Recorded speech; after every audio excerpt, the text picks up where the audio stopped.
തേനേയദികവേ മുഹ്യന്തി യസ്സുരയഃ തേജോ വാരിമൃതാം യഥാ വിനിമയോ യത്ര സർഗോ മൃഷാ ധാമ്നാ സ്വേന സദാ നിരസ്തഗുഹകം സത്യം പരം ധീമഹി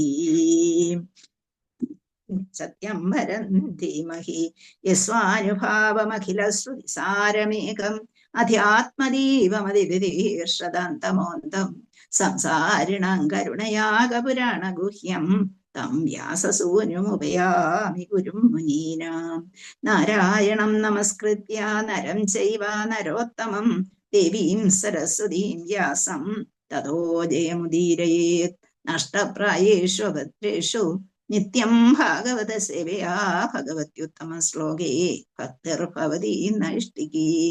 ഹരേ കൃഷ്ണ കൃഷ്ണ കൃഷ്ണ ഹരേ ഹരേ ഹരേ രാമ രാമ രാമ ഹരേ ഹരേ.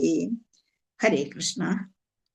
എല്ലാവർക്കും ഒരു ഭാഗവതം ക്ലാസ്സിലേക്ക് കൂടി സ്വാഗതം. അതോടൊപ്പം എല്ലാവർക്കും എൻ്റെ വിനീതമായ നമസ്കാരം. ഹരേ കൃഷ്ണ. നമ്മൾ 1-ാം സ്കന്ധം 17-ാം അധ്യായത്തിൽ കിടക്കുകയാണ്. ഇതുവരെ മുന്നോട്ട് പോയിട്ടില്ല. 17-ാം അധ്യായത്തിലെ 45-ാമത്തെ ശ്ലോകമാണ് ഇന്ന് നമ്മൾ എടുക്കാൻ പോകുന്നത്. 42 അല്ലേ? 42ആണ്. 41 വരെയായിരുന്നു കഴിഞ്ഞ ദിവസം എടുത്ത്. 43-ാമത്തെ ശ്ലോകം. 42 എടുത്തു അല്ലേ? 43, 44. അതെ, 43, 44 ഒരുമിച്ചാണ്. ഹരേ കൃഷ്ണ. നമുക്ക് ശ്ലോകം നോക്കാം.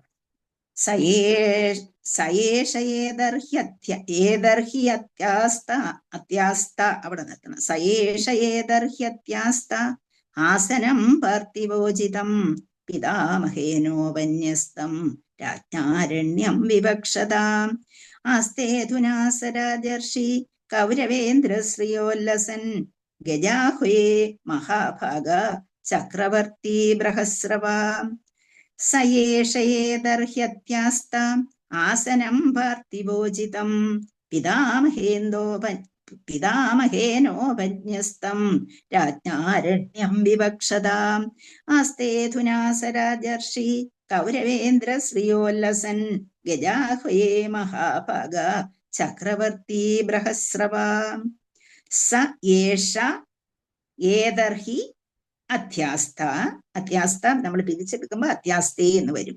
സ ഏഷ ഏദർഹി അധ്യാസ്ത ആസനം പാർത്ഥിവ ഉചിതം പിതാമഹേന ഉപന്യസ്ത രാജ്ഞാ ആരണ്യം വിവക്ഷത ആസ്തേ അധുനാ സഹ രാജർഷി കൗരവ പ്ലസ് ഇന്ദ്രയാണ് കൗരവേന്ദ്ര ശ്രിയാഹ ഉല്ലസൻ ഗജാഹ്വയേ മഹാഭാഗ ചക്രവർത്തി ബൃഹത്സ്രവ.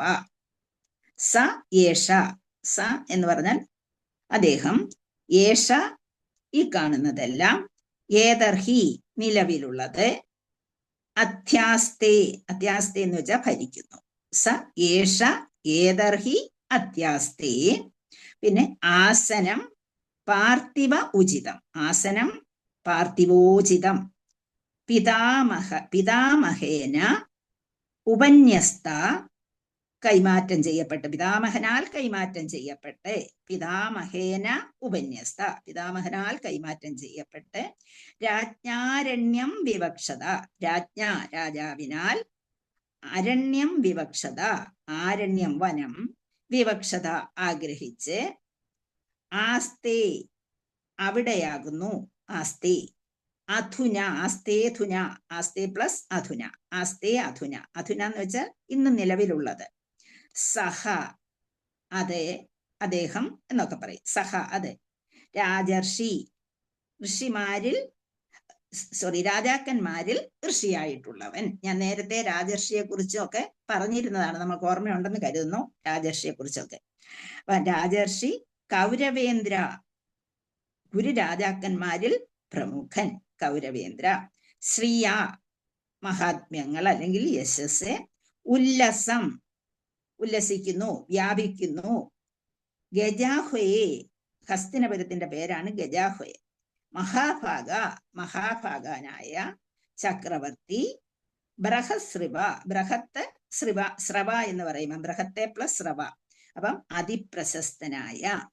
അപ്പം സ ഏഷ ഏതർഹി അത്യാസ്ത ആസനം പാർത്ഥിവ ഉചിതം പിതാമഹേന ഉപന്യസ്തം രാജ്ഞ ആരണ്യം വിവക്ഷത. ആസ്തേ അധുനാ സഹ രാജർഷി കൗരവേന്ദ്ര ശ്രിയ ഉല്ലസൻ ഗജാഹ്വേ മഹാഭാഗ ചക്രവർത്തി ബൃഹസ്രവ. സയേഷ ഏതർഹ്യത്യാസ്ത ആസനം പാർത്ഥിവോചിതം പിതാമഹേനോപന്യസ്തം രാജ്ഞാരണ്യം വിവക്ഷത. ആസ്തേധുനാ സ രാജർഷി കൗരവേന്ദ്ര ശ്രിയോല്ലസൻ ഗജാഹ്വേ മഹാഭാഗ ചക്രവർത്തി ബൃഹസ്രവ. ഹരേ കൃഷ്ണ. ആർക്ക് ശ്ലോകം വായിച്ചോളൂ.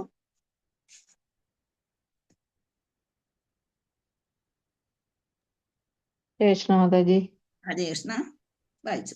ഗുരുഭ്യോ നമോ ഭഗവതേ വാസുദേവായ. സയേഷ ഏതർഹ്യാദ്യാസ്ത ആസനം പാർത്ഥിവോചിതം പിതാമഹേനോപന്യസ്തം രാജ്ഞാരണ്യം വിവക്ഷിതാം. ആസ്തേതുനാം സ്വരാജർഷീം കൗരവേന്ദ്രേ ശ്രിയോല്ലസൻ ഗജാഹ്വേ മഹാഭാഗം ചക്രവർത്തി ബൃഹസ്രവാം. ഹരേഷ്ണ കൃഷ്ണ മാതാജി. രാജ്ഞാരണ്യം വിവിക്ഷത എന്നുള്ളതാണ്. രാജ്ഞാരണ്യം വിവിക്ഷത. ആസ്തേധുനാസരാജർഷി കൗരവേന്ദ്ര ശ്രീയോല്ലസൻ.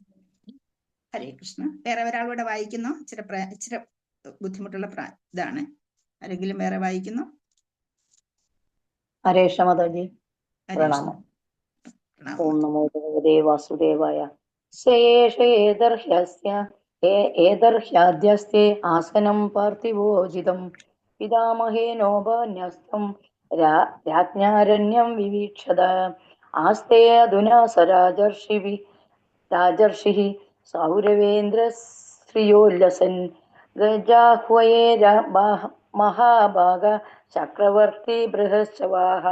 ഹരി ഓം തത്സത്. ഹരേ കൃഷ്ണ മാതാജി. ഹരേ കൃഷ്ണ. ഹരേ കൃഷ്ണ. താങ്ക് യു മാതാജി. ഹരേ കൃഷ്ണ. വിവർത്തനം and translation and purport by Shri Bhaktivedanta Swami Srila Prabhupada കി ജയ്. ഗുരുദേവ് കി ജയ്. പ്രഭുപാദി കി ജയ്. അനന്തകോടി വൈഷ്ണവ വൃന്ദ കി ജയ്. ശ്രീല പ്രഭുപാദി. വിവർത്തനം. ആരണ്യവാസത്തിന് അഭിലഷിച്ച മഹാരാജാവ് യുധിഷ്ഠിരൻ ഹസ്തിനാപുരം രാജ്യം വിശ്വസിച്ച് ഏൽപ്പിച്ച മഹാഭാഗ്യവാനായ പരീക്ഷിത് മഹാരാജാവ് കുരുവംശ രാജാക്കന്മാരുടെ കർമ്മങ്ങളാൽ ശ്ലാഘിക്കപ്പെട്ട് മഹാവിജയത്തോടെ ഇന്ന് പ്രപഞ്ചം ഭരിക്കുന്നു. അപ്പം ഇന്ന് പ്രപഞ്ചം ഭരിക്കുന്നു. അപ്പം നമുക്കത് കേൾക്കുമ്പോൾ തോന്നി ഇന്ന് പരീക്ഷിത് മഹാരാജാവ് ഉണ്ടോ എന്നുള്ളത്. എന്തുകൊണ്ട് അങ്ങനെ പറഞ്ഞു? അപ്പൊ നേരത്തെ യുധിഷ്ഠിര മഹാരാജാവ് പോകാൻ ഒരുങ്ങി എന്ന് നമ്മളെ 1:15 പഠിച്ചു അല്ലെ. അർജുനൻ വന്നിട്ട് എല്ലാ കാര്യങ്ങളും പറഞ്ഞു കഴിഞ്ഞപ്പോൾ എന്താണ്, ദ്വാരകയിൽ ഉണ്ടായ കാര്യങ്ങളെ കുറിച്ചൊക്കെയും ഭഗവാൻ പോയി, എന്നെ ഉപേക്ഷിച്ച് ഭഗവാൻ പോയി എന്നാണ് പറയുന്നത്. അപ്പൊ അവിടെ മൈത്രേയൻ ഉണ്ടായിരുന്നു, ഉദ്ധവരുണ്ടായിരുന്നു, അവിടെ നിന്നും ഭഗവാൻ പോയി കഴിഞ്ഞു എന്ന് പറഞ്ഞപ്പോൾ പറഞ്ഞു കേട്ടപ്പോഴേക്കും യുധിഷ്ഠിര മഹാരാജാവിന് എന്ത് തോന്നി? എനിക്കിനി ഇവിടെ നിന്നിട്ട് കാര്യമില്ല. ഭഗവാന്റെ കൂടെ ഭഗവാന്റെ പാർശ്വത്തിലായിട്ടും ഭഗവാന്റെ ശുദ്ധഭക്തരായിട്ടും കൂടെ വന്ന സഹവാസികളായിട്ടും വന്നവർക്കൊക്കെ ഭഗവാൻ പോയി കഴിഞ്ഞെങ്കിൽ പിന്നെ എന്തിനാണ് ഇവിടെ നിൽക്കുന്നത് എന്നുള്ള തോന്നലോടുകൂടി ഭഗവാൻ പോയി കഴിഞ്ഞു എന്ന് കേട്ടപ്പോഴേക്ക് ആരോടും ഒന്നും, ഇതാണ് നമ്മൾ തിരിച്ചു പോകുന്ന അവസരത്തിൽ എല്ലാ 5 പേരും ഒരുമിച്ചാണ് എല്ലാ കാര്യങ്ങളും നടത്തിക്കൊണ്ടിരുന്നത് അല്ലേ. അപ്പൊ എല്ലാ കാര്യങ്ങൾക്കും അനുജന്മാരുടെ അഭിപ്രായം ചോദിക്കുകയും അനുജന്മാരോട് എല്ലാം സംസാരിക്കുകയും ചെയ്തിരുന്ന മഹാരാജാവ് യുധിഷ്ഠിരൻ യാതൊരു വാക്കും ഉരിയാടാതെ അദ്ദേഹം എന്ത് ചെയ്തു? പോകാൻ തയ്യാറായി. അത് കേട്ട ഉടൻ തന്നെ അമ്മയായ കുന്തി ദേവിയും അതുപോലെ തന്നെ തന്റെ ലൗകികവാസത്തെ വിട്ടിട്ട് പോകാൻ തയ്യാറാകുന്നു എന്ന് പറഞ്ഞു. അപ്പൊ അങ്ങനെ ഇവരൊക്കെയും ആരണ്യവാസം എന്ന് വെച്ചാൽ തന്റെ ഇന്നക്കാലത്ത് അരണ്യവാസത്തെ കുറിച്ച് നമുക്ക് ചിന്തിക്കാൻ പോലും കഴിയില്ല. എന്നിരുന്നാൽ തന്നെയും അന്നത്തെ കാലഘട്ടത്തിൽ ഒരു നിശ്ചിത കാലം ഇവിടെ ഭൂമി ജീവിച്ചു, ചെയ്യേണ്ടതെല്ലാം ചെയ്തു, അത് കഴിഞ്ഞ് നമുക്ക് തിരിച്ചു പോകണം. അപ്പൊ അതിന് അനുയോജ്യമായിട്ടുള്ള അന്ന് രാജാവായിട്ട് എപ്പോഴും ഇരിക്കണം. ആർക്കെങ്കിലും എത്ര വയസ്സായാലും എന്താണ് ഭരണത്തിൽ നിന്നോ വീട്ടുകാര്യങ്ങളിൽ നിന്നോ ഇടപെട്ട് ഇറങ്ങിപ്പോവാൻ ആർക്കും ഇഷ്ടമല്ല. പക്ഷേ ഇവിടെ അങ്ങനെയായിരുന്നില്ല. അവർക്ക് വിട്ടുപോകണം എന്നുള്ള ഒരു ചിന്ത അവരിൽ ഉണ്ടായിരുന്നു. അപ്പൊ അങ്ങനെ അതുകൊണ്ട് ഈ ഭൗതികം ഉപേക്ഷിച്ചിട്ട് അവർ പോകാൻ, യുധിഷ്ഠിരൻ പോകാൻ തയ്യാറായി. അപ്പോഴെന്ത് ചെയ്തു? വിശ്വസിച്ച് ഏൽപ്പിക്കാനായിട്ട് അദ്ദേഹത്തിന് അറിയാം താൻ പോയി കഴിയുമ്പോൾ ബാക്കിയുള്ളവരും പോകും. അപ്പൊ പിന്നെ ഏൽപ്പിച്ചിട്ട് പോകേണ്ടത് ആരെയാണ്? പരീക്ഷിത്ത് മഹാരാജാവ് മാത്രമേ ആ കണ്ണിയായിട്ടുണ്ടായിരുന്നുള്ളൂ. അദ്ദേഹത്തെ ഏൽപ്പിച്ചിട്ട് പോയി എന്നുള്ളതാണ്. അപ്പൊ അങ്ങനെ മഹാരാജാവ് യുധിഷ്ഠിരൻ ഹസ്തനപുര രാജ്യം വിശ്വസിച്ചേൽപ്പിച്ചു. ആരെ ഏൽപ്പിച്ചു? പരീക്ഷിത്ത് മഹാരാജാവിനെ ഏൽപ്പിച്ചു.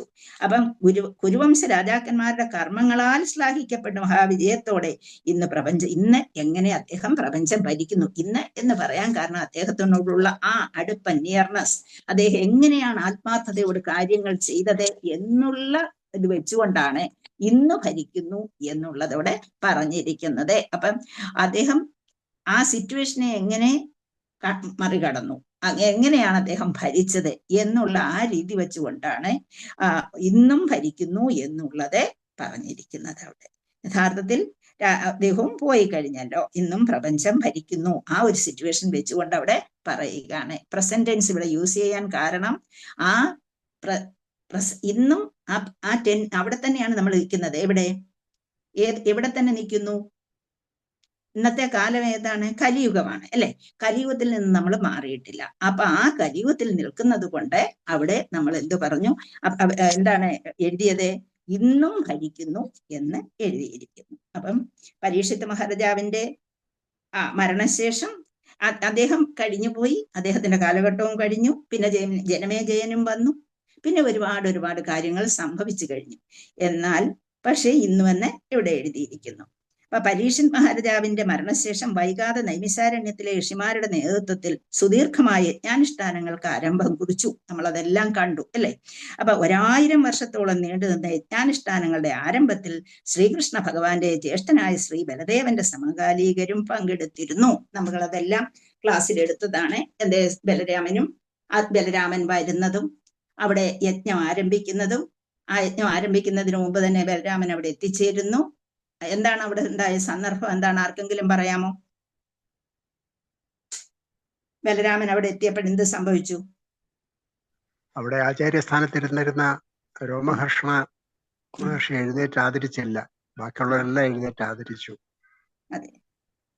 അപ്പം അവിടെ ഒരു പ്രധാനപ്പെട്ട കാര്യം എന്ന് പറയുന്നത്, ആചാര്യന്മാര് ഭാഗവതം പറയാൻ കയറി കഴിഞ്ഞാൽ പിന്നെ അവിടെ നിന്ന് ആരെയും കൂസണ്ടായില്ല. കാരണം എഴുന്നേറ്റ് കൊടുക്കേണ്ട നിയമപരമായിട്ട് അവിടെ ഇല്ല. പക്ഷേ ഇവിടെ എന്തായിരുന്നു? അദ്ദേഹം ഭാഗവത പറഞ്ഞാനുള്ള സീറ്റിൽ, വ്യാസാസനം എന്ന് പറയുമല്ലോ, അവിടെ ഇരിക്കുകയായിരുന്നു. അപ്പോഴാണ് രോമഹർഷൻ അവിടെ ഇരിക്കുമ്പോഴാണ് ബലരാമൻ അവിടെ വരുന്നത്. പക്ഷെ ബലരാമൻ പരമദിവ്യോത്തമ പുരുഷനായതിനാൽ അദ്ദേഹത്തെ ആദരിക്കേണ്ട കാര്യവുമുണ്ട്. അദ്ദേഹം സംഘർഷണന്റെ സംഘർഷം തന്നെയാണല്ലോ. അതുകൊണ്ട് അദ്ദേഹത്തിന് ആ ബലരാമന് ഭയങ്കരമായ കരിയിൽ ആരിൽ കൂടി വരണമെന്നായിരുന്നു, സൂതഗോസ്വാമിയിൽ കൂടി നമുക്ക് കിട്ടണമെന്നായിരുന്നു നിയമം ഭഗവാൻ വിധിച്ചിട്ടുള്ളത് കൊണ്ടായിരിക്കാം അദ്ദേഹത്തിന് എഴുന്നേക്കാൻ തോന്നിയതുമില്ല. രോമഹർഷണൻ അവിടെ നിന്ന് എഴുന്നേക്കാൻ തോന്നിയതുമില്ല. ലോമഹർഷണൻ എന്നും പറയും, രോമഹർഷണൻ എന്നും പറയും, രണ്ടുപേരിലും അദ്ദേഹം അറിയപ്പെടും. അപ്പൊ എഴുന്നേക്കാനോട്ട് തോന്നിയതുമില്ല. അദ്ദേഹത്തെ വധിക്കുകയും അവിടെ പിന്നെ അത് നമ്മൾ കഥയൊക്കെ പറഞ്ഞതാണ്, സൂതഗോസ്വാമിയെ പറയുന്നതിനായിട്ട് ഏൽപ്പിക്കുകയും ചെയ്യുന്നുണ്ട്. അപ്പം ബലരാമൻ ഒക്കെ അവിടെ പങ്കെടുത്തു. അപ്പം ഇവിടെ നമ്മുടെ ഈ സംഭവങ്ങളെല്ലാം വർത്തമാനകാലം എന്നാണ് പറയുന്നത്. എന്തുകൊണ്ടാണ്? കലിയുഗത്തിന്റെ ആരംഭമായതുകൊണ്ട്. അപ്പൊ വലിയ വ്യത്യാസം ഇവിടെ ടൈമിനില്ല. അതുകൊണ്ടാണ് ഗതകാല സംഭവങ്ങളെ വർത്തമാനകാല സംഭവങ്ങൾ എന്ന് വിശേഷിപ്പിക്കാമെന്ന് പ്രാമാണികർ പറയുന്നത്. പരീക്ഷിത്ത് മഹാരാജാവിന്റെ ഭരണകാലം അത്രമാത്രം പ്രശസ്തമായിരുന്നതിനാൽ, അതിനപ്പുറത്തൊരു ഭരണകാലം വന്നിട്ടില്ലാത്തതിനാൽ, ജനമേജയനൊക്കെ വന്നെങ്കിലും അത് ഈ കാലത്തെക്കുറിച്ചാണ് വളരെയധികം പ്രകീർത്തിക്കുന്നത് കൊണ്ട് അതിനെ ആ ഭരണകാലത്തെ വർത്തമാനകാലം എന്നാണ് പറയുന്നത്. അപ്പം ഇവിടെ എന്തൊക്കെ സംഭവങ്ങൾ എന്നൊക്കെ നമ്മളിപ്പൊ കണ്ടു. നമ്മൾ ഈ കുറെ നാളായിട്ട് നമ്മൾ കേട്ടുകൊണ്ടിരിക്കുക. എന്തൊക്കെയാ 4 വാക്കുകൾ നമ്മൾ കേട്ടുകൊണ്ടിരിക്കുക. എന്തൊക്കെയാണ്? കുറേ ദിവസമായി ഓരോ ഭാഗവതം ക്ലാസ്സിലും നമ്മൾ അത് പറഞ്ഞുകൊണ്ടിരിക്കുക. എന്തൊക്കെയാണ് ആ 4 വാക്കുകളെ? പ്രധാനപ്പെട്ട 4 വാക്കുകളെ കുറിച്ച് പറയുന്നു. എന്തൊക്കെയാണ്? എന്തൊക്കെയായിരുന്നു? വൈരാഗ്യം, പരിശുദ്ധി, ദയ, സത്യസന്ധത. ഞാൻ തന്നെ നോക്കി ഓരോ പർപ്പോട്ടിലും ശ്രീല പ്രഭുപാദരെ എത്ര പ്രാവശ്യമാണ് അത് എഴുതിയിരിക്കുന്നത്. ഏതൊരു പർപ്പോട്ട് എടുത്ത് നോക്കൂ, അതിനകത്തെല്ലാം ഇപ്പൊ പഠിച്ചുകൊണ്ടിരിക്കുന്ന ഈ ശ്ലോകത്തിന്റെ പർപ്പോട്ടിലെല്ലാം തന്നെയും എന്തുകൊണ്ട്? വൈരാഗ്യം, പരിശുദ്ധി, ദയ, സത്യസന്ധത എന്നീ ധർമാനുശാസനങ്ങളെ സ്വീകരിക്കാൻ സമൂഹത്തെ പ്രാപ്തമാക്കുക എന്നതിനെ കുറിച്ചാണ് ശ്രീല പ്രഭുപാദര് എഴുതിയിരിക്കുന്നത്. അപ്പം 4 യുഗങ്ങളുടെ പ്രത്യേകതകളൊക്കെ നമ്മൾ പഠിച്ചു.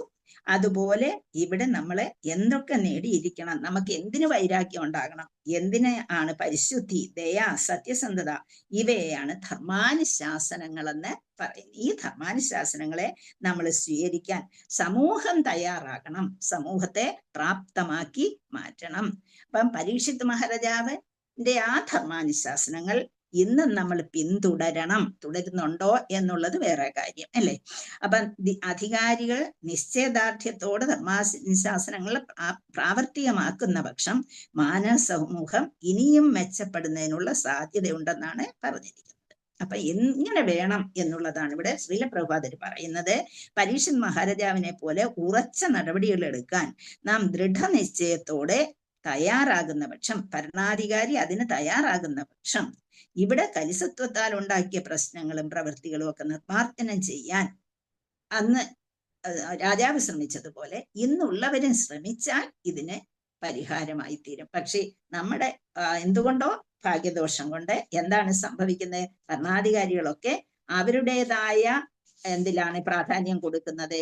അവർക്ക് ലാഭം ഉണ്ടാക്കുക എന്നുള്ള പ്രാധാന്യം കൊടുത്തത് കൊണ്ടാണ് നമ്മൾ എന്താണ് ഇന്നത്തെ ഈ കലിയുഗം ഇങ്ങനെ ആയിപ്പോകുന്നത്. കലിയുഗത്തിലും ചെയ്യാകുന്നത് ചെയ്തു കഴിഞ്ഞാൽ രാജ്യത്തെ ഭരണം നല്ല പ്രധാനമുള്ളതാക്കി മാറ്റാൻ കഴിയും. നമ്മള് 1:16 പഠിച്ചു. എന്താണ്? പരീക്ഷിത്തെ കലിയോടെ അവിടെ എങ്ങനെയാണ് പെരുമാറിയത് എന്നതിനെ കുറിച്ച്. പക്ഷെ അവിടെ എന്തുകൊണ്ട് പരീക്ഷിത്ത് കലിയെ ഉപദ്രവിച്ചു വിട്ടില്ല എന്ന് ചോദിച്ചാൽ അതും ഭഗവാന്റെ ഒരു ഇച്ഛയാണ്. എന്തുകൊണ്ട് ഭഗവാന്റെ ഇച്ഛയായി? നമുക്ക് ഭാഗവതം നമ്മുടെ 4 യുഗങ്ങളിൽ ഈ ഒരു യുഗത്തിൽ മാത്രമേ ഉള്ളൂ ഭാഗവതം എഴുതപ്പെടേണ്ടത്. ബാക്കി എല്ലായിടത്തും എന്താണ്? ഭാഗവതം പറഞ്ഞു കൊടുത്ത് കേട്ട് പഠിക്കുകയാണ്. ബാക്കിയുള്ള യുഗങ്ങളിലൊക്കെ അവർക്ക് ആ മെമ്മറി പവർ കൂടുതലാണ്. അപ്പൊ കലിയുഗത്തിൽ ഭാഗവതം എഴുതപ്പെടേണ്ടിയിരിക്കുന്നു. അപ്പം ഭാഗവതം നമ്മളിലേക്ക് പ്രകാശിപ്പിക്കേണ്ടിയിരിക്കുന്നു. അപ്പൊ അതുകൊണ്ട് അങ്ങനെ കലിയെ സ്വീകരിക്കുകയാണ് പരീക്ഷിത് മഹാരാജ ചെയ്തത്. പക്ഷേ സ്വീകരിച്ചത് എങ്ങനെയാണ്? നീ എന്റെ ജനങ്ങളെ ഒരിക്കലും ഉപദ്രവിക്കാൻ പാടില്ല, നിനക്ക് ഞാൻ പ്രത്യേക സ്ഥലം തന്നിരിക്കുന്നു. ഏതൊക്കെ സ്ഥലങ്ങളാണ് കലിക്ക് കൊടുത്തത്? ആരെങ്കിലും പറയും? കലിക്ക് കിട്ടിയ സ്ഥലങ്ങൾ ഏതൊക്കെയാണ്?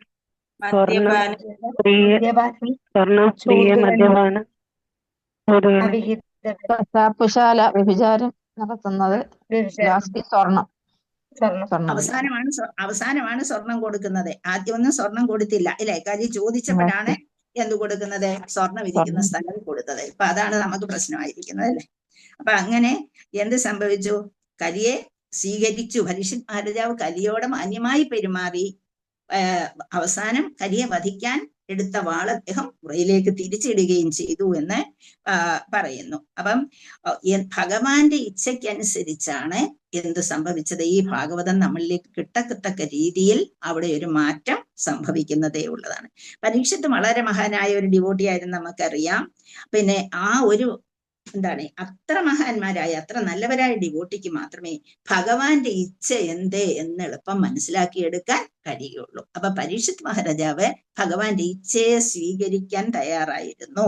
അപ്പം അതുപോലെ നമുക്ക് പറയാം, പാണ്ഡവരെ ഭഗവാനെ എപ്പോഴും ഒരു ദീക്ഷാഗുരുവിനെ പോലെ ആണ്, ദീക്ഷാഗുരുവല്ല, ശിക്ഷാഗുരുവിനെ പോലെയാണ് കണ്ടത്. ശിക്ഷാഗുരുവിനെ പോലെയാണ് എപ്പോഴും കണ്ടത്. ഭഗവാൻ എന്തു പറയുന്നോ അതെല്ലാം അനുസരിച്ചു പോകുക എന്നുള്ളതായിരുന്നു അവരുടെ ധർമ്മം. അപ്പൊ അങ്ങനെ കലി വന്നു എന്ന് കേട്ടപ്പോൾ തന്നെ ഇവിടെ അദ്ദേഹത്തിന് അറിയാം കലിയുഗമാണ്, കലിയുഗത്തിൽ നിന്ന് കലിയെ ആ കലിയുഗക്ക് അധികാരപ്പെട്ട യുഗമാണ്. അതിൽ നിന്ന് മാറ്റി നിർത്താൻ കഴിയില്ല. പക്ഷേ അവനെ ഇരുത്താനായിട്ട് പ്രത്യേക സ്ഥലം കൊടുത്ത് ആ ഭാഗത്ത് മാത്രം ആക്കി ഇരുത്തുകയും ചെയ്തു. അപ്പം ഇവിടെ നമുക്ക് ആ സമയത്ത് കൃഷ്ണ കോൺഷ്യസ്നെസ്സിൽ എന്ന് വെച്ചാൽ ഭഗവത് അവബോധത്തിൽ ഒരു അഡ്വാൻസ്മെന്റ് ഉണ്ടാകേണ്ടത് ആവശ്യമാണ്. കലിയുഗത്തെ മാറ്റി നിർത്താൻ നമുക്ക് കഴിയില്ല, 4 യുഗങ്ങളുണ്ട്. പക്ഷേ കലിയെ ഇത് ഉപദ്രവത്തിൽ നിന്ന് മാറി നിൽക്കാൻ ഭൗതികത കൊണ്ട് സാധിക്കുകയില്ല. ആത്മീയമായ കൃഷ്ണാവബോധം പ്രചരിപ്പിച്ചാൽ മാത്രമേ കഴിയുള്ളൂ എന്ന് മനസ്സിലാക്കിക്കൊണ്ടാണ് ആ ഭാഗവതം ഇവിടെ വരത്തക്ക രീതിയിലുള്ള സാഹചര്യം അവിടെ സൃഷ്ടിക്കപ്പെട്ടത്. അപ്പൊ അവിടെ നമ്മൾ മനസ്സിലാക്കേണ്ടത് അർഹിക്കേണ്ടത് എപ്പോഴായാലും ഭഗവാൻ തന്നിരിക്കും. ഭഗവാന്റെ കാരുണ്യമാണ് നമ്മളോട് അത് കാണിച്ച്. ഭഗവാൻ എന്തിലേക്കായി? ഭാഗവതത്തിലേക്ക് ഭഗവാൻ ചേർന്നു എന്നാണ് പറയുന്നത്. ഭഗവാൻ ഭാഗവതത്തിൽ അലിഞ്ഞു ചേർന്നിരിക്കുന്നു എന്നാണ് പറയുന്നത്. അപ്പം ഒരു അർഹതയില്ലാത്തതൊന്നും നമുക്ക് കിട്ടത്തില്ല, അർഹത ഉള്ളതേ കിട്ടുകയുള്ളൂ എന്നുള്ളതാണ്. നമ്മൾ ശിഷ്ടാഷ്ടകത്തിൽ പറയുന്നുണ്ട് ഇല്ലേ? പക്ഷെ അത് മനസ്സിലാക്കി എടുക്കണമെന്നുണ്ടെങ്കിൽ നമ്മുടെ മനസ്സ് അതുപോലെ തന്നെ സജ്ജമായിരിക്കണം. നമ്മുടെ മനസ്സുകൂടി അതിനെ സജ്ജമാക്കി എടുക്കാൻ വേണ്ടിയാണ് നമുക്ക് ഈ വക നിയമങ്ങളൊക്കെ പറഞ്ഞു തന്നിരിക്കുന്നത്. നമുക്ക് വൈരാഗ്യം ഉണ്ടായിരിക്കണം. എന്തേ? എനിക്ക് ഭഗവാനെ കുറിച്ച് അറിയണം, ഭഗവാൻ ആരാണ്, ഭഗവാനെ കുറിച്ച് മനസ്സിലാക്കാൻ കഴിയണമെന്നുള്ള ആ ഒരു ബാക്കി ഒന്നിനോടും എനിക്ക് താല്പര്യം വരുത്താതെ ഞാൻ അതിന് ശ്രമിക്കും എന്നുള്ളതും, എൻ്റെ ജീവിതം പരിശുദ്ധമായിരിക്കണം, മറ്റുള്ളവരെ ദ്രോഹിക്കുന്നതിൽ നിന്ന് എൻ്റെ മനസ്സിനെ ഞാൻ മാറ്റിയെടുക്കും, അഥവാ മറ്റുള്ളവരെ കുറിച്ച് മോശമായി ഞാൻ ചിന്തിക്കുകയില്ല എന്നുള്ള രീതി. അതുപോലെ മറ്റുള്ളവരോട് ദയയുള്ളവരായിരിക്കണം, അതുപോലെ സത്യസന്ധത പുലർത്തുകയും ചെയ്യണം എന്നുള്ളതൊക്കെ അവിടെ അതെല്ലാം മനസ്സിലാക്കി എടുത്തെങ്കിൽ മാത്രമേ നമുക്ക് പൂർണ്ണമായ ഒരു നല്ല ജീവിതം മുന്നോട്ട് കൊണ്ടുപോകാൻ കഴിയുകയുള്ളൂ. അപ്പം എക്സ്ട്രീം ടോളറൻസ് നമുക്ക് അത്യാവശ്യമാണ്. ടോളറൻസ് ഇല്ലാതെ ജീവിച്ചു പോകാനേ കഴിയുകയില്ല. അങ്ങേയറ്റത്തെ ടോളറൻസ് എന്ന് വെച്ചാൽ സഹിക്കാനുള്ള കഴിവ്. എന്തും ജീവിതത്തിൽ സംഭവിക്കാം, ഏത് സമയത്തും സംഭവിക്കാം. അതുകൊണ്ട് സഹിക്കാനുള്ള കഴിവ് നമ്മൾ വളർത്തിയെടുക്കേണ്ടതാണ് എന്നുള്ളതാണ്. അതുപോലെ നമുക്ക് ആവശ്യമാണ് ഓസ്റ്റെരിറ്റി. ഓസ്റ്റെരിറ്റി എന്ന് പറയുമ്പം നമ്മൾ ജീവിക്കുന്ന രീതി, നമ്മുടെ വരവ് എത്രയാണോ അതിനനുസരിച്ച് നമ്മൾ ചെലവാക്കി ജീവിക്കാവൂ. അതും ഇതും കണ്ടെന്നും പറഞ്ഞ് നമ്മുടെ മനസ്സ് ചാടി പുറപ്പെടരുത് എന്നുള്ളതാണ്. അപ്പൊ നമ്മള് ഒരു വ്രതം, ഓസ്റ്റെരിറ്റി എന്ന് പറയുമ്പോൾ വ്രതം എന്നുള്ളതാണ് അർത്ഥം.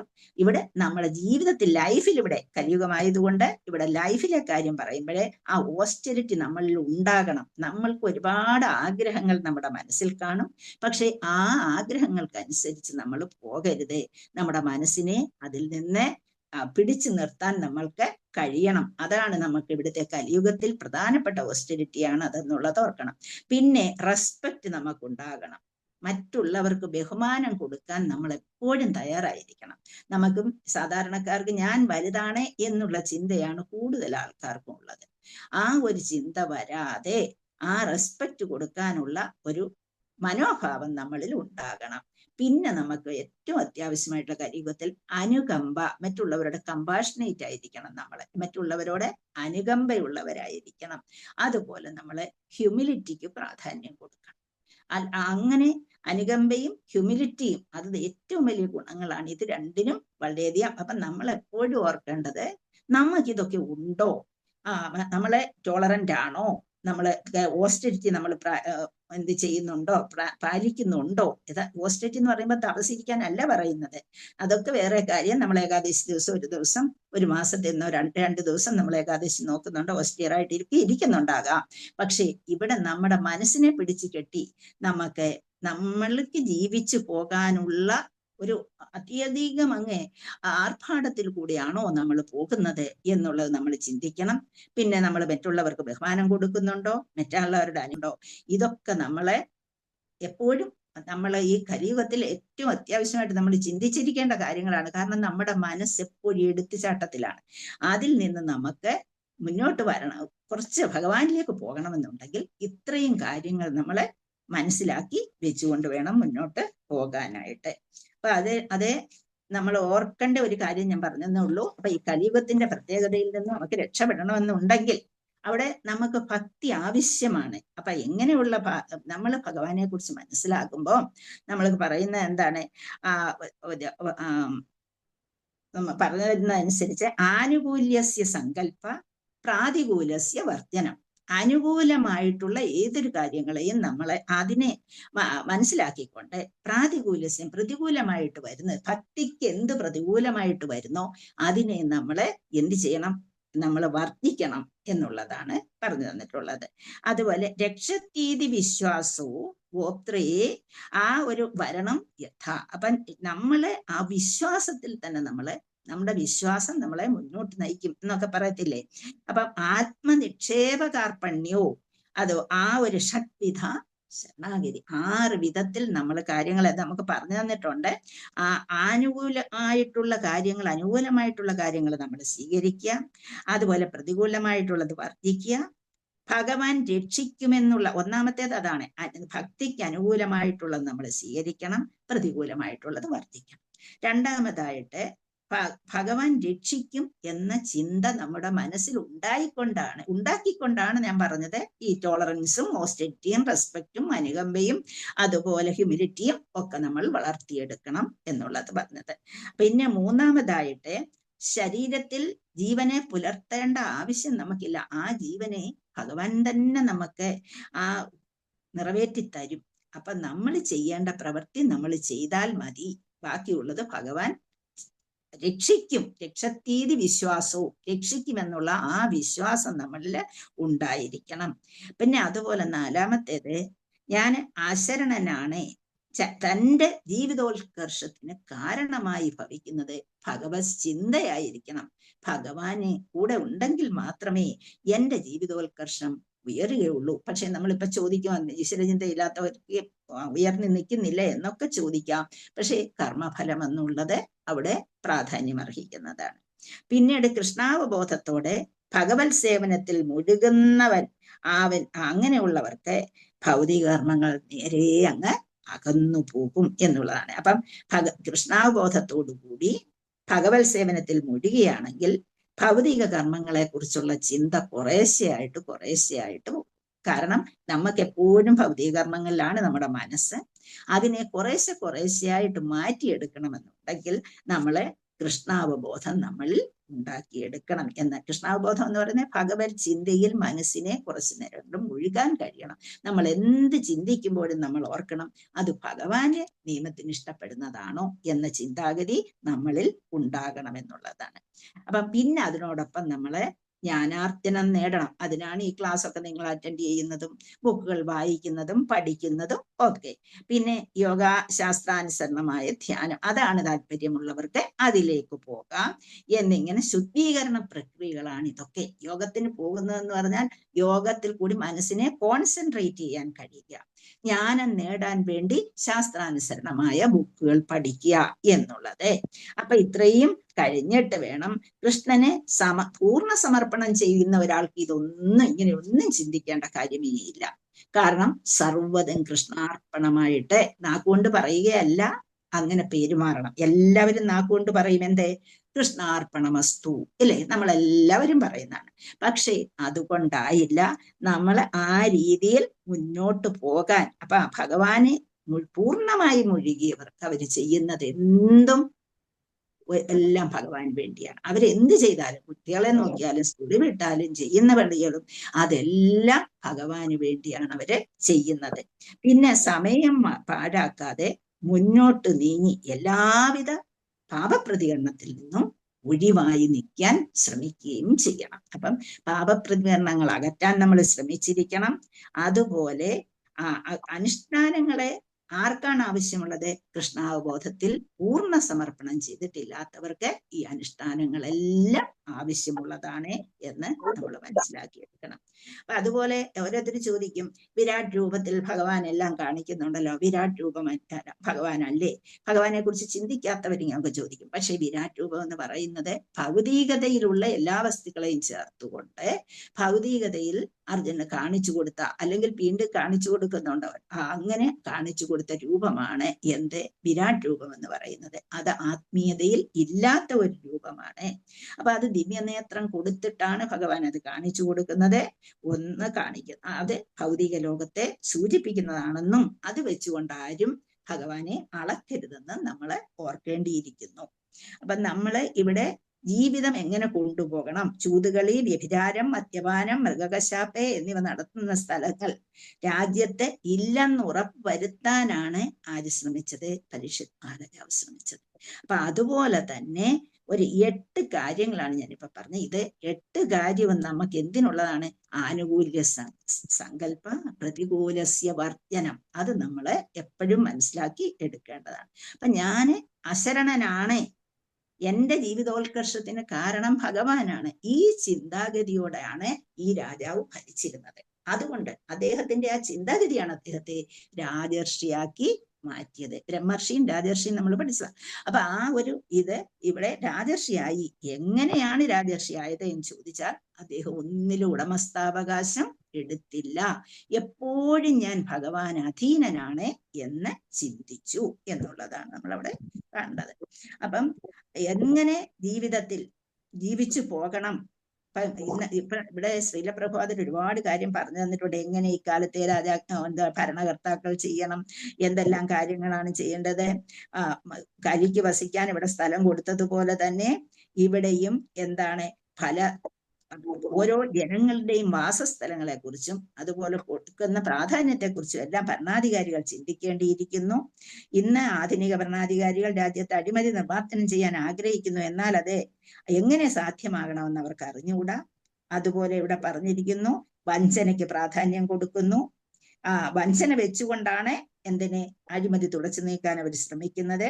ഇങ്ങനെ രണ്ടും പരസ്പരമായ വൈരുദ്ധ്യമുള്ള 2 കാര്യങ്ങളെ എങ്ങനെ സംയോജിപ്പിച്ചെടുക്കാൻ കഴിയുമെന്നാണ് പ്രഭാതർ ചോദിക്കുന്നത്.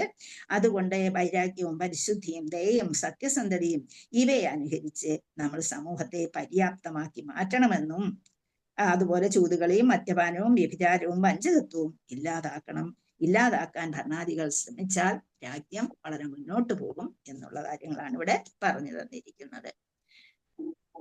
നമുക്ക് ഇതിനെക്കുറിച്ച് ഇത്രയുമാണ് പറയാനുള്ളത്. നമുക്ക് അടുത്ത ശ്ലോകത്തിലേക്ക് പോകാം. അപ്പൊ എപ്പോഴും നമ്മുടെ മനസ്സിൽ ഉണ്ടായിരിക്കേണ്ട 4 കാര്യങ്ങൾ: വൈരാഗ്യം, പരിശുദ്ധി, ദയ, സത്യസന്ധത. ഇത്രയും ഡെയിലി എപ്പോഴും നമ്മൾ കേട്ടുകൊണ്ടിരിക്കുക ഈ ക്ലാസ് എടുക്കുമ്പോഴെല്ലാം. അതുകൊണ്ട് അതെങ്കിലും ഓർമ്മിക്കുക, മറക്കുക. അതിപ്പോ മറന്നിട്ടുണ്ടല്ലേ.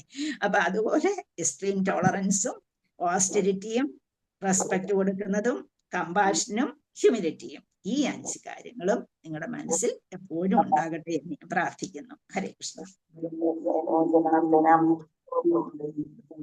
ഹരേ കൃഷ്ണ. ഹരേ കൃഷ്ണ. ഹരേ കൃഷ്ണ. കൃഷ്ണ കൃഷ്ണ ഹരേ ഹരേ. ഹരേ രാമ രാമ രാമ ഹരേ ഹരേ. ശ്ലോകം 45. യത്തം ഭൂതാനുഭാവോയം അഭിമന്യുസുതോ നൃപഃ യസ്യ പാലയദക്ഷൗണി യൂയം സത്രായ ദീക്ഷിതാഃ. യത്തം ഭൂതാനുഭാവോയം അഭിമന്യുസുതോ നൃപഃ യസ്യ പാലയദക്ഷൗണി യൂയം സത്രായ ദീക്ഷിതാഃ. യിത്തം ഭൂത അനുഭാവ അയം അഭിമന്യു സുത നൃപഃ യസ്യ പാലയത ക്ഷൗണി യൂയം സത്രായ ദീക്ഷിതാഃ. ഒരു കാര്യം മാത്രം ഞാൻ പറയാൻ ആഗ്രഹിക്കുന്നത്, ഇപ്പം ഭാഗവതത്തിന്റെ ഒരു ശ്ലോകം എടുക്കുമ്പോൾ എങ്ങനെയെങ്കിലും നാമം ജപിച്ച് തീർക്കണമല്ലോ എന്ന് കരുതിക്കൊണ്ട് നിങ്ങളിൽ പലരും നാമം ജപിക്കുന്നവരുണ്ട്. അപ്പൊ ഈ നാമജപം, ഇതിന്റെ ഇടയിൽ നാമജപം ജപിക്കുന്നത് ഭാഗവതത്തിൽ ഭഗവാൻ ലയിച്ചു ചേർന്നു എന്നാണ് പറയുന്നത്. ആ ഭാഗവതത്തെ മുമ്പിൽ വെച്ചുകൊണ്ട് അത് കേട്ടുകൊണ്ടിരിക്കുകയും ഒന്നുകിൽ അതിൽ നിന്നങ്ങ് മാറിയിട്ട് ജപിക്കുക, അല്ലെങ്കിൽ രണ്ടും ഇല്ലാത്ത ഒരു അനുഭവമാണ് അവിടെ ഉണ്ടാകുന്നത്. അപ്പൊ ഭാഗവതം പഠിക്കുമ്പോൾ ഭാഗവതം പഠിക്കുക, നാമം ജപിക്കുമ്പോൾ നാമം ജപിക്കുക. നാമം ജപിക്കുമ്പോൾ നമ്മുടെ മനസ്സിനെ ആ നാമത്തിൽ അങ്ങ് ഇഴുകി ചേർക്കുക. അല്ലാതെ നാമം ജപിച്ചിട്ട് യാതൊരു കാര്യമില്ല. നാമജപം എപ്പോഴും നമ്മുടെ മനസ്സിനെ കഴിഞ്ഞ ദിവസം ഞാൻ പറഞ്ഞു, ഓരോ ഭഗവാന്റെ ലീലകൾ ഓർത്ത് നാമം ജപിക്കുക. ആദ്യമേ നമ്മുടെ മനസ്സിനെ കൺട്രോൾ ചെയ്യാനാണ് അത്. ആദ്യമേ മനസ്സിനെ ഒന്ന് ഉറപ്പിച്ചു നിർത്താൻ വേണ്ടി. അല്ലെങ്കിൽ നാമജപം മുന്നോട്ട് പോകും, എന്ത് ഉണ്ടാകില്ല, മനസ്സിന് അവിടെ ഒന്നും ഉണ്ടാവില്ല. അപ്പൊ അതുകൊണ്ട് ലീലകളിൽ കൂടി മനസ്സിനെ ഉറപ്പിച്ച് നിർത്തിയതിന് ശേഷം, എന്നും അങ്ങനെ ഇരിക്കാനല്ല, ലീലകളിൽ മുഴുകി ഇരിക്കാനല്ല, അത് കഴിഞ്ഞാൽ പിന്നെ ആ നാമജപത്തിൽ തന്നെ ഹരേ കൃഷ്ണ കൃഷ്ണ കൃഷ്ണ ഹരേ ഹരേ, ഹരേ രാമ രാമ രാമ ഹരേ ഹരേ, ആ നാമജപത്തിൽ തന്നെ നമ്മൾ പൂർണ്ണമായി മുഴുകുക. പിന്നെ ഉള്ള സമയം നമ്മള് പിന്നെ നടക്കുന്ന സമയത്ത് എങ്ങനെയൊക്കെയോ നാമം ജപിക്കുകയോ എടുക്കുകയോ ചെയ്തോളൂ. പക്ഷെ 16 റൗണ്ട് ജപിക്കുന്ന സമയത്ത് നമ്മുടെ മനസ്സ് ആ നാമജപത്തിൽ തന്നെ മുഴുകണം. അന്നേരം ഒന്നിലേക്കും പോകരുത്. അപ്പൊ ജപിക്കുന്ന സമയത്ത് ഓരോ സിലബിൾ അനുസരിച്ച് ആദ്യം നമ്മുടെ മനസ്സിനെ കോൺസെൻട്രേറ്റ് ചെയ്ത് ലീലകൾ കോൺസെൻട്രേറ്റ് ചെയ്ത് കൊണ്ടുവന്ന് കഴിഞ്ഞതിന് ശേഷം, ഇപ്പൊ അത് കഴിഞ്ഞ് ഒരു 3-4 വർഷം കഴിഞ്ഞു കഴിഞ്ഞാൽ പിന്നെ അവിടെ ഇരിക്കരുത്. 4-5 വർഷം കഴിഞ്ഞു കഴിഞ്ഞാൽ നമ്മൾ മാറണം. നമ്മൾ മാറിയിട്ട് എവിടേക്ക് പോകണം? നമ്മൾ ആ നാമജപത്തിലേക്ക് അങ്ങ് ലയിക്കണം. എന്ന് വെച്ചാൽ നാമജപത്തിൽ എന്തുണ്ടാകണം? ഓരോ സിലബിൾ അനുസരിച്ച് നമ്മൾ നാമം ജപിച്ചു പോകണം. ആദ്യം ലീലകളിൽ കോൺസെൻട്രേറ്റ് ചെയ്യുന്നതിന് കുഴപ്പമില്ല.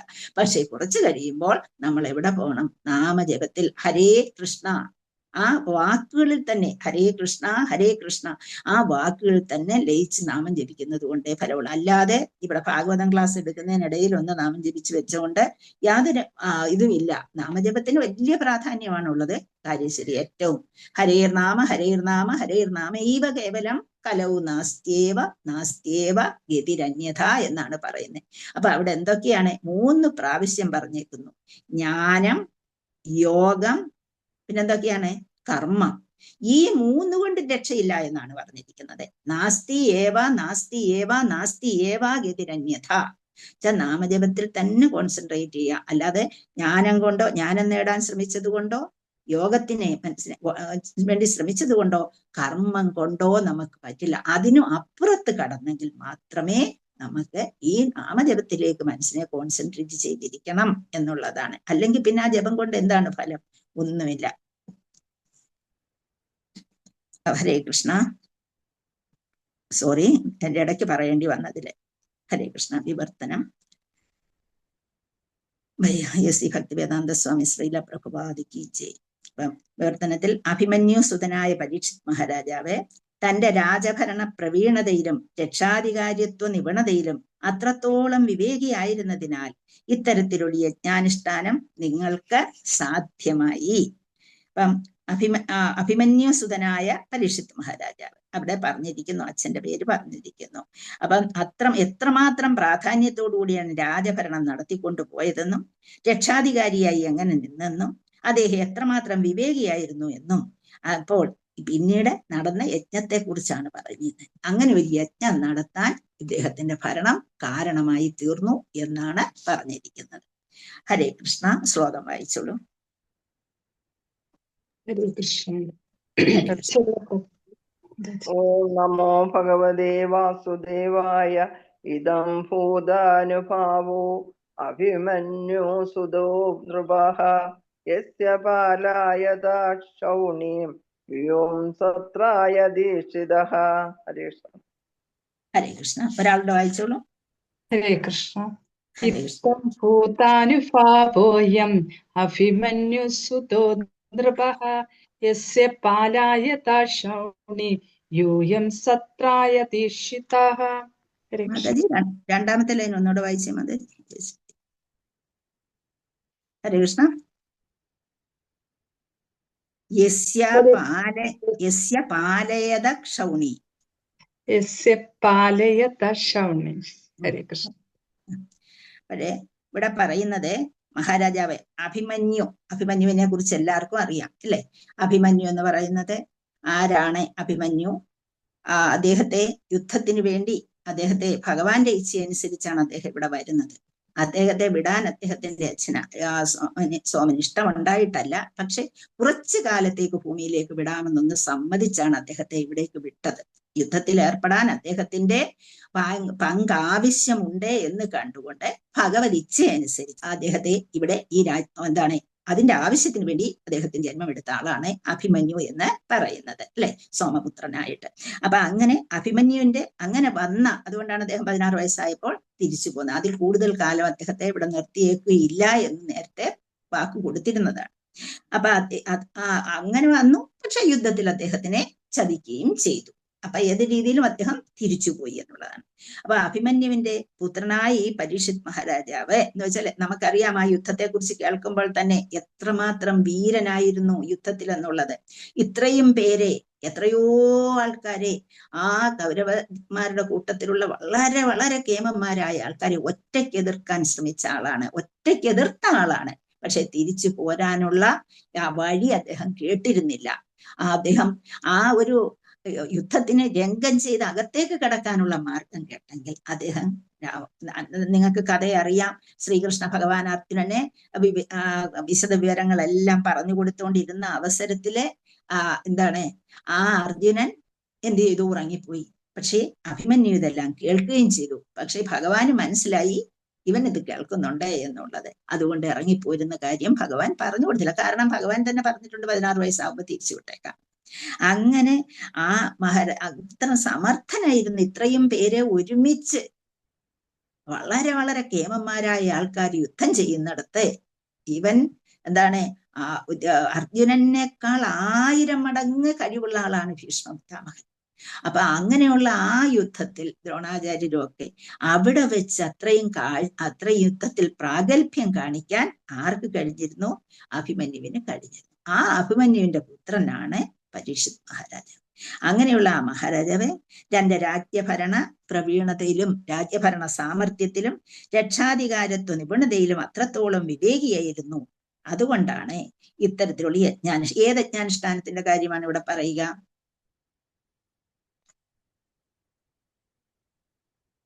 ആർക്കെങ്കിലും ഊഹിക്കാൻ പറ്റുമോ? ശൗനകാദികൾ നടത്തുന്ന. ഇത് കഴിഞ്ഞ ഉടൻ തന്നെയാണ് ഈ ശൗനകാദികളുടെ യജ്ഞം വരുന്നത്. എന്താണ്, ലോകത്തിലുള്ള എല്ലാ പ്രധാനപ്പെട്ട ഗ്രന്ഥങ്ങളെയും അവിടെ വിശദീകരിച്ചു കൊടുക്കുന്നു. ആരാണ് വിശദീകരിച്ച? സൂത ഗോസ്വാമി എന്താണ് മറ്റുള്ള മുനിമാർക്ക് അവിടെ അത് വരണം. എന്തുകൊണ്ടാണ് ഇത് നടത്താൻ കാരണം? എന്തുകൊണ്ടാണ്?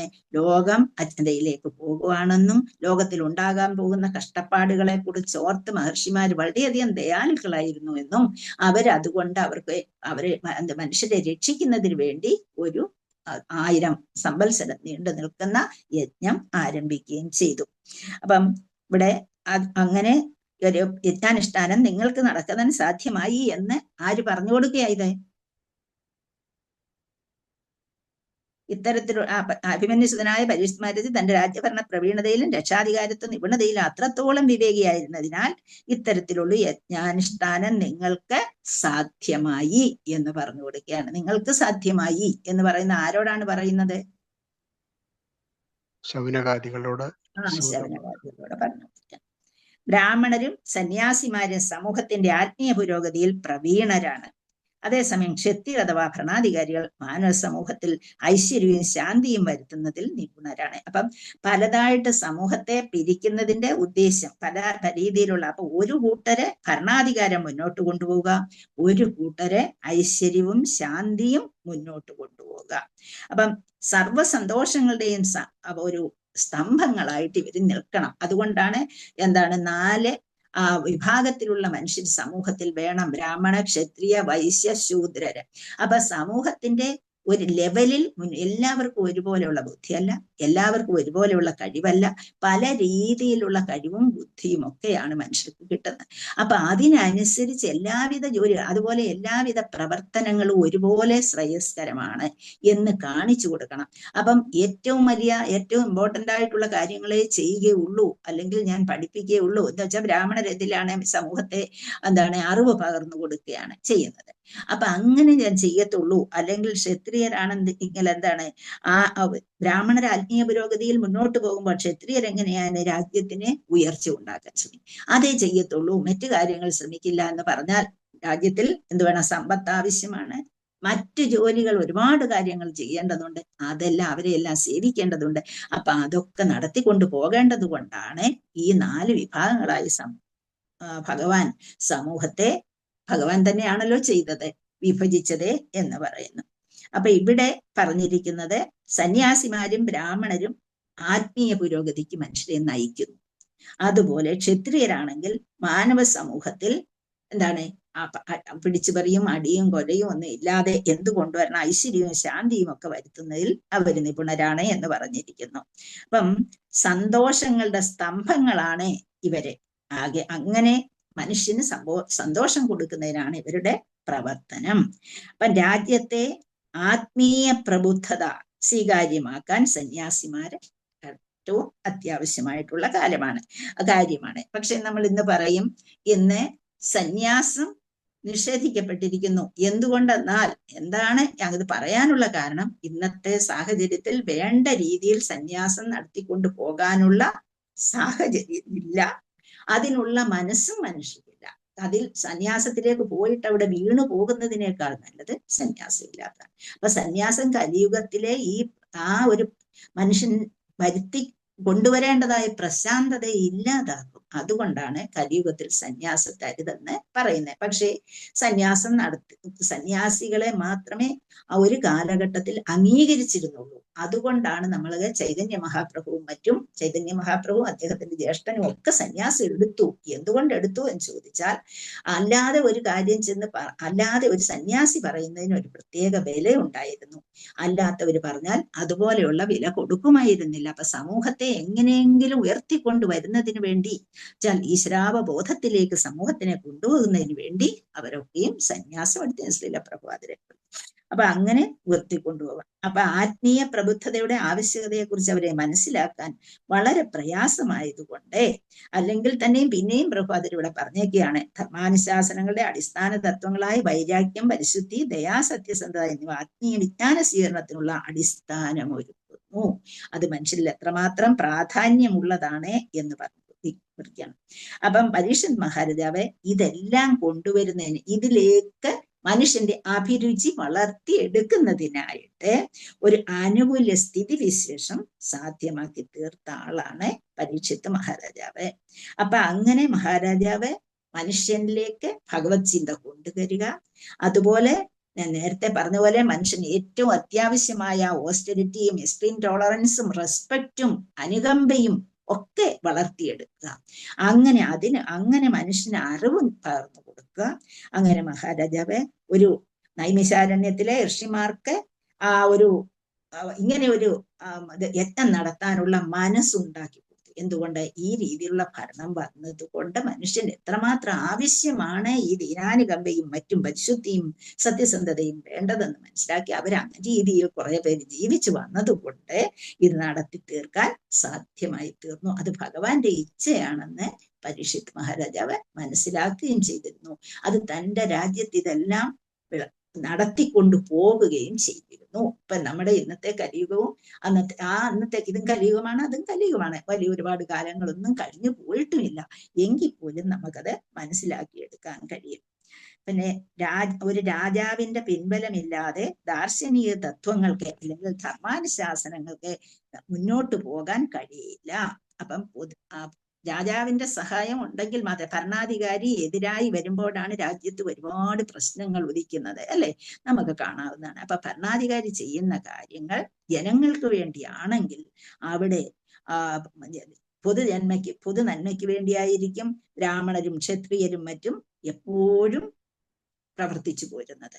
അല്ലാതെ അതിൽ നിന്ന് ഇപ്പം രാജാവിന്റെ ശ്രദ്ധ ഉണ്ടെങ്കിൽ, അല്ലെങ്കിൽ ഭരണാധികാരി വേണ്ട വിധത്തിൽ ശ്രദ്ധിക്കുന്നവനാണെങ്കിൽ ഇവരാരും തന്നെ കള്ളവും കപടത്വവും ഒന്നും കൊണ്ടുവരികയില്ല എന്നുള്ളതാണ് ഇവിടെ പറഞ്ഞിരിക്കുന്നത്. ഇപ്പൊ നമുക്കറിയാം, അശോക ചക്രവർത്തിയെ കുറിച്ച് പഠിച്ചിട്ടുണ്ടാകും നിങ്ങളെല്ലാം. ആ കാലം തൊട്ട് തന്നെ ആ കാലം ഏത് ഭരണകാലമാണ് അശോക ചക്രവർത്തി ഭരിച്ചത്? മൗര്യ ഭരണകാലത്തിന്റെ ആയിരുന്നല്ലോ അശോക ചക്രവർത്തി ഭരിച്ചത്. അപ്പൊ അശോക ചക്രവർത്തിയുടെ ഭരണകാലം വരെയും ഭേദമായിരുന്നു എന്നാണ് ഇവിടെ നമുക്ക് പ്രഭുപാദര് പറഞ്ഞു തന്നിരിക്കുന്നത്. അപ്പൊ ഇവിടെ നമ്മൾ എങ്ങനെ ജീവിക്കണം, ഏത് രീതിയിലുള്ള ജീവിതം മുന്നോട്ട് കൊണ്ടുപോകണം എന്നുള്ള കാര്യങ്ങളാണ് ഇവിടെ ഒരു അടിസ്ഥാന തത്വമായിട്ട് നമുക്ക് ശ്രീല പ്രഭുപാദര് പറഞ്ഞു തന്നിരിക്കുന്നത്. അപ്പം നമ്മളെ മനസ്സിലാക്കേണ്ട കാര്യമാണ്, ഭഗവാൻ നാമരൂപത്തിൽ നമ്മുടെ മുമ്പിലുണ്ട് എന്ന് നമ്മൾ മനസ്സിലാക്കിക്കൊണ്ട് നമ്മൾ അത് മനസ്സിലാക്കാതെ പോകുന്നതാണ് വളരെയധികം നമ്മുടെ പരാജയത്തിന് കാരണമായി തീരുന്നത്. അപ്പൊ നമ്മൾ അറ്റാച്ച്മെന്റിൽ നിന്ന് കുറേശ്ശെയായി പുറകോട്ട് പോകണം എന്നുള്ളതാണ്. അത് അറ്റാച്ച്മെന്റ് മുന്നോട്ട് പോകുമ്പോൾ, അതിൽ നിന്ന് പുറകിലോട്ട് പോകുമ്പോൾ എന്താണ്? ഡിറ്റാച്ച്മെന്റ് നമുക്കുണ്ടാകും. അപ്പൊ ചിലർ ചോദിക്കും, ഡിറ്റാച്ച്മെന്റ് ഉണ്ടായി ഞാൻ എങ്ങനെ ഫാമിലിയെ നോക്കും, എന്റെ കാര്യങ്ങൾ നോക്കും? അതൊക്കെ നമ്മുടെ ചുമതലയായി എടുത്തുകൊണ്ട്, ഭഗവാൻ തന്നിരിക്കുന്ന റെസ്പോൺസിബിലിറ്റി ആയി എന്ന് മനസ്സിലാക്കിക്കൊണ്ട് അത് എടുക്കുക. അപ്പൊ അങ്ങനെ എടുക്കുമ്പോൾ നമുക്കുണ്ടാകുന്ന ഗുണം എന്താണ്? നമുക്ക് ചിലപ്പോൾ പല പരാജയങ്ങൾ ഉണ്ടായാലും ശരി, വിജയങ്ങൾ ഉണ്ടായാലും വിജയത്തിൽ കിടന്ന് അമിതമായി സന്തോഷിക്കുകയോ പരാജയത്തിൽ അമിതമായ ദുഃഖം വരികയോ ചെയ്യുകയില്ല എന്ന് പറയാൻ എളുപ്പമാണ് ഇതൊക്കെ. പക്ഷെ ഇതെല്ലാം നമ്മൾ എങ്ങനെയാ കൊണ്ടുവരേണ്ടത്? ശരിക്കും നമ്മുടെ നാമജപം നേരെ കൊണ്ടുപോകണം. നാമജപം നേരെ കൊണ്ടുപോകുമ്പോൾ ആ ഒരു മെറ്റീരിയൽ വേൾഡില് എങ്ങനെ ആണ് നമ്മുടെ മനസ്സിനെ കൺട്രോൾ ചെയ്യാൻ നിർത്തുന്നത്? ഓരോ സിലബിൾസും നമ്മുടെ മനസ്സിൽ ഉറച്ചു തന്നെ ജപിക്കണമെന്നുള്ളതാണ്. അപ്പൊ നമ്മളോട് പരമാത്മാ തന്നെ പ്രതികരിക്കും, നമ്മളോട് അത് തെറ്റാണ്, ഇതാ തെറ്റാണെന്നുള്ളത്. അപ്പൊ ഈ നാമജപത്തെ ശരിക്കും മുന്നോട്ട് കൊണ്ടുപോകുക, ഡിറ്റാച്ച്മെന്റ് ശരിക്കും വളർത്തിയെടുക്കാൻ ശ്രമിക്കുക.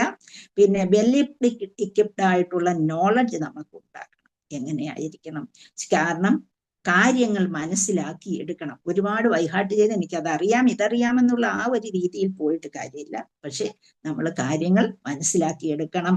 ഇത്രയും കാര്യങ്ങൾ നമ്മൾ ഒരു സീരിയസ് ആയി നമ്മുടെ മനസ്സിൽ വെച്ചിരിക്കണം. അങ്ങനെ നമ്മള് ശ്രീല പ്രഭുപാദർ ഇവിടെ പറഞ്ഞിരിക്കുന്നു, ആ എല്ലാ കാര്യങ്ങളും ലോകത്തിൽ പല മാറ്റങ്ങൾ സംഭവിച്ചു. അതിൻ്റെ ഇടയ്ക്കൊക്കെ നല്ലവരായ ഭരണാധികാരികൾ ഉണ്ടായിരുന്നു എന്നുള്ളതാണ്. അപ്പൊ അങ്ങനെ രാജ്യത്തെ ഭരണം മുന്നോട്ട് കൊണ്ടുപോകാൻ കഴിയും. അതിനുവേണ്ടി ശ്രമിക്കണം എന്നുള്ള ഇതോടുകൂടിയാണ് ശ്രീല പ്രഭുപാദർ ഓരോ കാര്യം ഇവിടെ പറഞ്ഞു തന്നിരിക്കുന്നത്. ഹരേ കൃഷ്ണ. നമ്മൾ അങ്ങനെ 17-ാം അധ്യായത്തിൽ നിന്ന് കരകയറി കുറെ നാളായി നമ്മൾ ഇരിക്കുകയാണ് അല്ലെ. നമ്മളെ വൈരാഗ്യവും പരിശുദ്ധിയും ദയയും സത്യസന്ധതയും ഇതിങ്ങനെ കേട്ട് കേട്ടുകൊണ്ടിരിക്കുകയായിരുന്നു. ചൂതുകളി അരുതേ, വ്യഭിചാരം അരുതേ, മദ്യപാനം അരുതേ, മൃഗകശാപ്പ് അരുതേ, ഇതൊക്കെ കേട്ട് ഏതായാലും അതിൽ നിന്ന് ഇപ്പൊ കരകയറി. ഇനി അടുത്തത് വരാൻ പോകുന്നത് അതിനേക്കാൾ വലുതാണ് അല്ലേ. അപ്പൊ നമ്മളിവിടെ തീരുകയാണ്. അപ്പൊ ഇതിലെ ആർക്കെങ്കിലും എന്തെങ്കിലും ഡൗട്ടോ എന്തെങ്കിലും പറയാനോ ഉണ്ടെങ്കിൽ പറയാം. നിങ്ങളുടെ അഭിപ്രായം എന്തായാലും ശരി. കാര്യങ്ങൾ എന്തെങ്കിലും പറയാനുണ്ടെങ്കിൽ പറയാൻ 2 മിനിറ്റ് ഉണ്ട്. ഹരേ കൃഷ്ണ. ഹരേ കൃഷ്ണ. മാതാജി, നമ്മളിവിടെ അഭിമന്യുവിനെ കുറിച്ച് പറഞ്ഞല്ലോ. അഭിമന്യു ചന്ദ്രപുത്രനാണല്ലോ. ആ പേര് എന്ന് പറയാമോ? ചന്ദ്രപുത്രൻ അതിന്റെ മുൻപിലുള്ള ചന്ദ്രന്റെ പേരോ? ചന്ദ്രപുത്രൻ എന്തോ? ചന്ദ്രന്റെ മകനാണല്ലോ പ്രഭു. അതെ. അപ്പൊ അന്നേരത്തെ പേര് പരാമർശിക്കുന്നുണ്ടോ? എനിക്ക് ഓർമ്മയില്ല പ്രഭു, ഞാൻ ചോദിച്ചിട്ട് പറയാം. ഓക്കെ. ഹരേ കൃഷ്ണ. എനിക്ക് കേട്ടില്ല, അതുകൊണ്ട് ഒരു സംശയം വന്നു. അമ്മയെ കുറിച്ചും പറയുന്നില്ലെന്ന് തോന്നുന്നു. ഇല്ല അമ്മയെ കുറിച്ച് പറയുന്നില്ല. അച്ഛനെ കുറിച്ച്, രോഹിണിയുടെ മകനാണെന്ന് പറയുന്നില്ല. അതാണ് ഒരു രോഹിണിയുടെ മകനാണെന്ന് പറഞ്ഞിട്ടില്ല. ഞാൻ പലർത്തും വായിച്ചു പറഞ്ഞിട്ടില്ല. ചന്ദ്രന്റെ മകനാണ് എന്ന് പറഞ്ഞിട്ടുണ്ട്. ചന്ദ്രൻ വിട്ടും തന്നെ ഇഷ്ടമില്ലായിരുന്നു വിട്ടുകൊടുക്കാനെന്നും പറഞ്ഞിട്ടുണ്ട്. പക്ഷെ പേരെങ്ങും പറഞ്ഞു കേട്ടിട്ടില്ല. അതുകൊണ്ട് ഇല്ല ഞാനും കേട്ടിട്ടില്ല. ഞാൻ മോനോടൊന്ന് ചോദിക്കട്ടെ, ചിലപ്പോൾ അവനറിയായിരിക്കും. ആയിക്കോട്ടെ. ഹരേ കൃഷ്ണ. അപ്പൊ എന്തുകൊണ്ടാണ് കലിയുഗത്തിൽ സന്യാസം എടുക്കുവാൻ അരുതെന്ന് പറഞ്ഞത്? എന്തുകൊണ്ടാണ്? നമുക്ക് അതിനുള്ള ക്വാളിറ്റി നമുക്കില്ല. ഈ യുഗത്തിൽ അതിനുള്ള ക്വാളിറ്റി ഇല്ല. നമ്മളെ എല്ലാ ക്വാളിറ്റിയും ശൂദ്ര ക്വാളിറ്റിയാണ് നമുക്ക് ഉള്ളത്. അപ്പം ആ സന്യാസം എടുത്തു കഴിഞ്ഞാൽ അതിനു വേണ്ട കാര്യങ്ങൾ മുന്നോട്ട് കൊണ്ടുപോകണമെങ്കിൽ അതിനൊക്കെ രീതിയിൽ ജീവിക്കണം. അതിനെല്ലാവർക്കും ഉള്ള ക്വാളിറ്റി ഇല്ലാത്തത് കൊണ്ടാണ് സന്യാസം എടുക്കരുതെന്ന് പറയുന്നത് കലിയുഗത്തിൽ. ഹരേ കൃഷ്ണ. ഹരേ കൃഷ്ണ. Thank you. അപ്പൊ നമ്മുടെ വളരെ സ്ലോ ആണ് ആക്ച്വലി. നമ്മള് ഇത്ര വർഷമായിട്ടും നമുക്ക് ഇടയ്ക്കിടയ്ക്ക് ഓരോ ക്ലാസ് കൂടെ നമുക്ക് ആഡ് ചെയ്തു പോയാലോ മാതാജി? അങ്ങനെയാണെങ്കിൽ കുറച്ചുകൂടെ കൂടുതൽ അറിയാൻ വേണ്ടിയിട്ടുള്ള പെട്ടെന്ന് കാരണം മറ്റേ നമ്മുടെ മറ്റേ ഗ്രൂപ്പിൽ തീരുന്നെന്ന് പറയുന്ന പ്രഭു അവിടെ ഡെയിലി ഭാഗവതം ക്ലാസ് ആണ്, ഡെയിലി ഉണ്ട്. അതുകൊണ്ടാണ് അവിടെ തീരുന്നത്. ഇവിടെ ഇങ്ങനെ നിൽക്കുന്നതേ ഉള്ളൂ. ഞാൻ അതിലും മുൻപിൽ കയറി അവിടെ. അതെ. അപ്പൊ സർവപാല പ്രഭുവിൻ്റെത് ഒരാഴ്ചയിൽ 3 ഉള്ളത് കൊണ്ട് 3 ദിവസം ഉണ്ടല്ലോ. 3 ദിവസം അത് തന്നെയല്ലേ